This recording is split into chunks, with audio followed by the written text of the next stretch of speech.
Halo semuanya, Assalamualaikum warahmatullahi wabarakatuh. Ini adalah pertemuan kita yang pertama.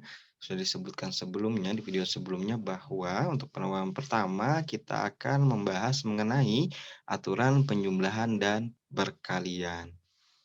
Nah, di sini tujuan pembelajaran yang akan kita laksanakan yaitu adalah kalian akan menganalisis aturan penjumlahan melalui masalah kontekstual, kemudian kalian juga akan menganalisis aturan perkalian, kemudian menggunakan aturan perkalian ataupun penjumlahan untuk menyelesaikan masalah. Nah, kemudian untuk kisi-kisi pelajaran dalam video kali ini itu adalah membahas apa itu aturan penjumlahan, kemudian apa itu aturan perkalian, dan bagaimana soal yang termasuk dalam aturan penjumlahan, serta bagaimana soal yang termasuk dalam aturan perkalian. Di sini masalah aturan perkalian ada tipe sedikit, dimaklumin saja. Nah, langsung saja untuk pertama saya, ingin bertanya kepada kalian, pernahkah kalian menghitung banyak cara kalian memilih setelan baju dan celana yang kalian gunakan, dari baju dan celana yang ada di rumah atau yang sering kalian gunakan? Kemudian juga pernahkah kalian menghitung banyak cara memilih menggunakan sepatu atau sendal yang tersedia di rumah? Nah, 2 hal ini adalah contoh kasus dari aturan penjumlahan dan aturan perkalian. Nanti kalian akan melihat yang mana yang termasuk aturan penjumlahan dan yang mana yang termasuk aturan perkalian. Nah, kita bahas dulu untuk masalah yang pertama. Misalkan saja di sini ada Faisal. Sini Faisal memiliki 3 baju yang berbeda warna, yaitu di sini bajunya sebenarnya 3, jadi motif kotak tidak ada, yaitu adalah hijau, biru, dan abu-abu. Kemudian ada 2 celana panjang, yaitu biru dan hitam. Kita hanya banyaknya kita fokus pada gambar ya, walaupun di situ soalnya ada kesalahan sedikit. Nah, di sini kita diminta untuk menentukan atau menolong Faisal untuk menentukan banyaknya setelan baju dan celana berbeda yang dapat digunakan Faisal. Nah, untuk menyelesaikan masalah ini, pertama-tama kalian harus membiasakan dulu menuliskan apa saja yang ada atau informasi yang diketahui dari soal. Kita lihat bahwa di soal kita dapat menemukan informasi bahwa terdapat 3 buah baju. Bajunya itu adalah hijau, kita tulis HJ saja kita singkat, kemudian celananya itu adalah biru, bajunya biru, B, kemudian adalah abu-abu. Kemudian untuk celana, terdapat 2 celana. Dari soal informasi selanjutnya itu 2 celana, yaitu biru dan hitam. Atau kita singkat menjadi BC karena biru celana dan hitam celana HC. Nah, kemudian yang ditanyakan di soal itu adalah banyaknya setelan.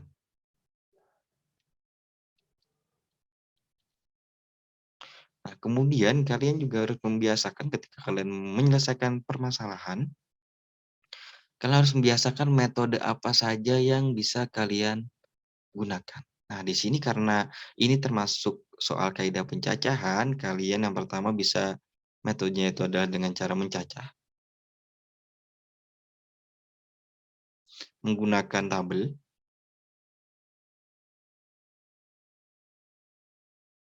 Nah, paling tidak untuk metode ini kalian dapat menggunakan lebih dari satu metode agar lebih meyakinkan jawaban kalian benar atau salah. Nah, kemudian kita lanjut. Tadi kita sudah menuliskan metodenya. Kita kemudian lanjut ke cara menyelesaikannya. Nah, di sini tadi sudah disebutkan metode kita yang pertama itu adalah mencacah. Nah, sini kita cacah bajunya. Pertama, bajunya terdiri dari baju hijau, biru, dan abu-abu. Nah, setiap baju memiliki 2 buah pasang celana yang mungkin, yaitu biru dan hitam. Baju biru juga bisa sangat mungkin dengan biru dan hitam. Nah, maka di sini kita lihat, di sini biru dan hijau dan biru, kemudian hijau dan hitam. Sini juga biru dan biru dan hitam. Kemudian abu-abu dan biru dan abu-abu, dan hitam. Nah, di sini dapat kita tentukan bahwa banyaknya cara setelan bajunya untuk menentukan baju itu adalah di sini satu, kemungkinan yang pertama, kemungkinan yang kedua, kemungkinan yang ketiga, kemungkinan yang keempat, celana hitam baju biru, kemudian baju abu-abu celana biru, kemungkinan 5, kemudian baju abu-abu celana hitam. Ini adalah kemungkinan yang keenam. Jadi, banyak cara untuk menentukan setelan bajunya adalah sebanyak 6. Jadi ada 6 cara. Nah, tapi tadi sudah disebutkan bahwa untuk meyakinkan kembali kalian bisa menggunakan metode yang lain. Tadi kita sudah menuliskan bahwa metodenya itu adalah pencacahan dan tabel. Nah, mari kita masuk ke metode yang selanjutnya, yaitu adalah menggunakan tabel. Nah, di sini kalian bisa menggambarkan tabelnya terlebih dahulu. Mungkin di sini bisa kalian gambar sebuah garis dulu.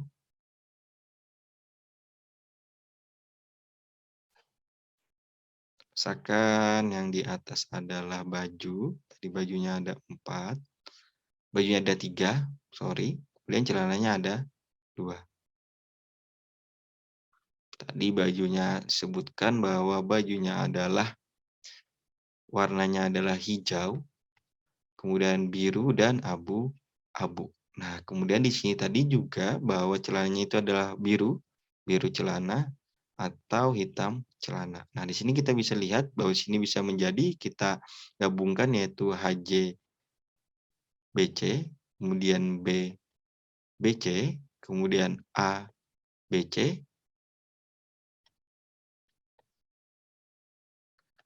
Nah, kemudian dapat kita kombinasikan lagi HJ dan HC.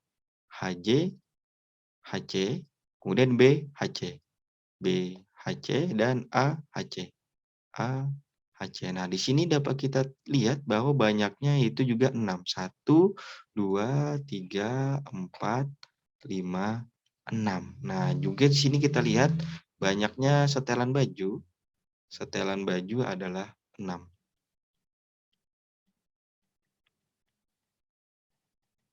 Nah, kita lihat di sini dengan metode tabel ataupun pencacahan hasilnya itu sama, yaitu 6.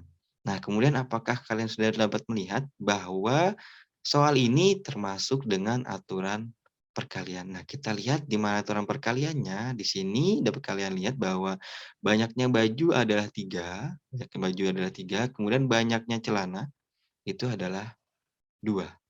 Nah, menggunakan aturan perkalian, maka setelan baju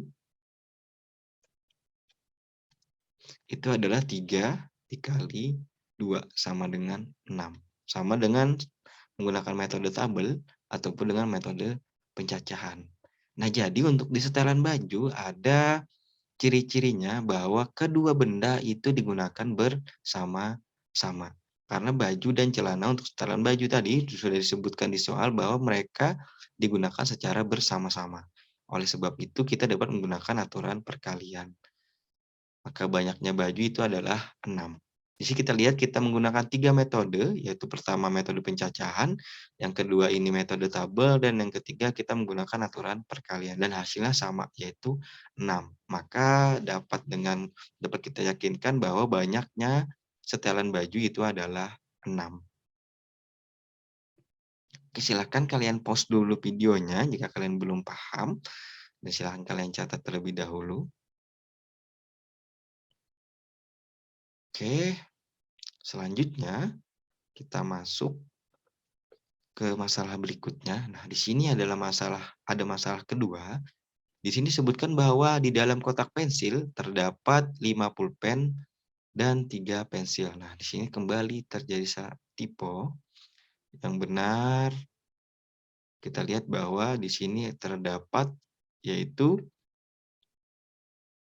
pulpennya ada 1, 2, 3, 3 pulpen dan 3 pensil. Berapakah banyaknya cara memilih satu pulpen atau pensil? Nah, kita lihat di sini ada kalimatnya atau di dalam matematika itu adalah salah satu atau keduanya. Tapi dalam kita menulis, kita hanya memakai satu pulpen atau memakai pensil. Berbeda dengan masalah sebelumnya, kedua-duanya baju dan celana harus dipakai bersamaan. Dapatkah kalian tentukan ini nanti akan menggunakan aturan apa? Iya, benar sekali. Jadi untuk masalah 2 ini, kalian akan menggunakan aturan penjumlahan. Karena penggunaan pensil atau pulpen itu tidak bersama-sama. Baik, selanjutnya untuk menyelesaikan kasus ini, kembali lagi untuk menyelesaikan kasus seperti ini, kalian sebelum masuk ke sini, kalian harus menentukan terlebih dahulu apa yang diketahui dari informasi apa yang kalian dapatkan dari soal. Oke, baik. Nah, di sini kita tulis dulu tadi dari soal dapat kita ketahui bahwa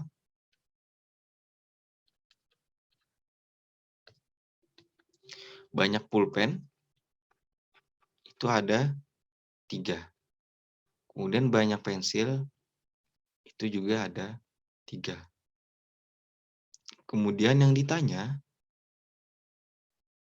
banyak cara menggunakan.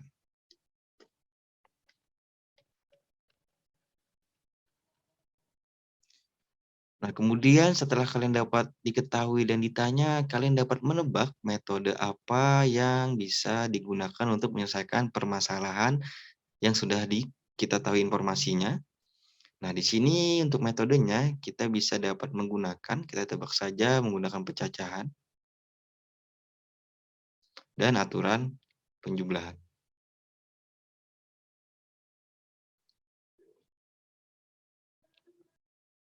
Nah, di sini ketika kalian sudah menentukan metodenya, kemudian selanjutnya kita menerapkan metode yang telah kita tetapkan. Baik, sampai sini bisa dimengerti terlebih dahulu. Oke, kita lanjutkan ya. Selanjutnya kita lanjutkan bahwa tadi kita sudah menentukan metodenya. Metodenya tadi adalah pencacahan dan aturan penjumlahan. Nah, di sini untuk pencacahan seperti yang tadi, seperti yang sebelumnya bahwa sudah disebutkan sebut saja sini Faisal. Faisal dapat menggunakan pulpen atau pensil. Nah, maka di sini Faisal bisa menggunakan pulpen yang berwarna biru atau menggunakan pulpen berwarna hitam atau juga dapat menggunakan pulpen yang berwarna ungu. Nah, di sini juga Faisal dapat menggunakan pensil berwarna biru atau pensil orange yang agak pendek, kemudian atau pensil yang berwarna orange yang agak panjang. Nah, di sini bahwa maka kita dapatkan dari pencacahan ini yaitu ada 1, 2, 3, 4, 5, 6. Nah, jadi di sini ada 6 kemungkinan menggunakan pensil atau pulpen. Nah, kemudian untuk menggunakan aturan penjumlahan, itu langsung saja kita jumlahkan aturan penjumlahan.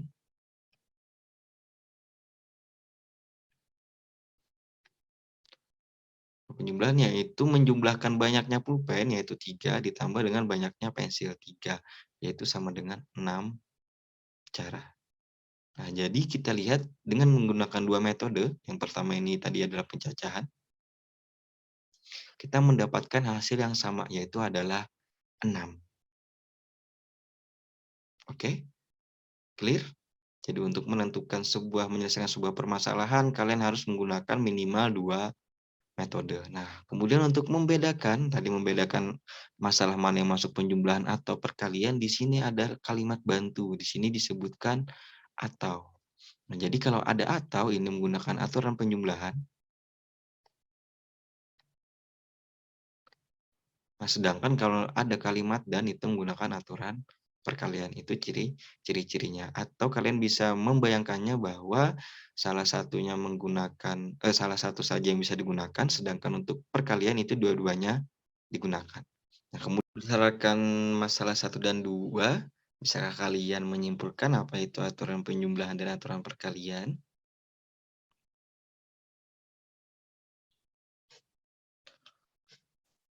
Oke, baik. Kita bahas bahwa aturan penjumlahan itu adalah jika kejadian pertama dapat terjadi dalam M cara dan kejadian kedua secara terpisah. Nah, di sini ada kalimat Intinya atau kalimat pentingnya itu adalah kejadiannya terjadi atau kejadian keduanya terjadi secara terpisah atau kejadian ketiga juga terjadi secara terpisah seperti penggunaan pensil itu terpisah dengan penggunaan pulpen. Nah, oleh sebab itu banyaknya kejadian pertama atau kejadian kedua dapat terjadi dalam M plus N cara, yaitu dengan menjumlahnya. Sedangkan untuk aturan perkalian adalah jika ada K kejadian atau pilihan dengan setiap kejadian pilihan memiliki hasil N1, N2, Nk yang berbeda, maka banyak hasil berbeda yang mungkin dari K kejadian pilihan tersebut secara berurutan diberikan oleh hasil kali. Nah, jadi pada intinya adalah kejadian pertama dan kejadian kedua itu terjadi secara berbarengan atau holistik. Dia tidak bisa dipisahkan. Kalau kejadian pertama dan kejadian kedua harus terjadi secara berurutan atau secara sama-sama, maka itu termasuk perkalian. Tinggal dikalikan kejadian pertama dikali dengan kejadian kedua. Oke, baik sekian pembelajaran kita hari ini atau di video kali ini. Selanjutnya untuk kembali pertajam kembali pemahaman kalian, kalian bisa mengerjakan LKS yang ada di website ganapati.com, kemudian kalian juga bisa mengerjakan kuis untuk lebih menekankan pemahaman kalian. Nah, kemudian nanti ketika kita bertemu di sekolah nanti, kita akan lebih membahas atau mengkonfirmasi apa saja yang telah kalian pelajari dan lebih mendalam menganalisis soal-soal yang termasuk dalam contoh dari soal aturan perkalian dan aturan penjumlahan. Sekian video kita kali ini. Wassalamualaikum warahmatullahi wabarakatuh.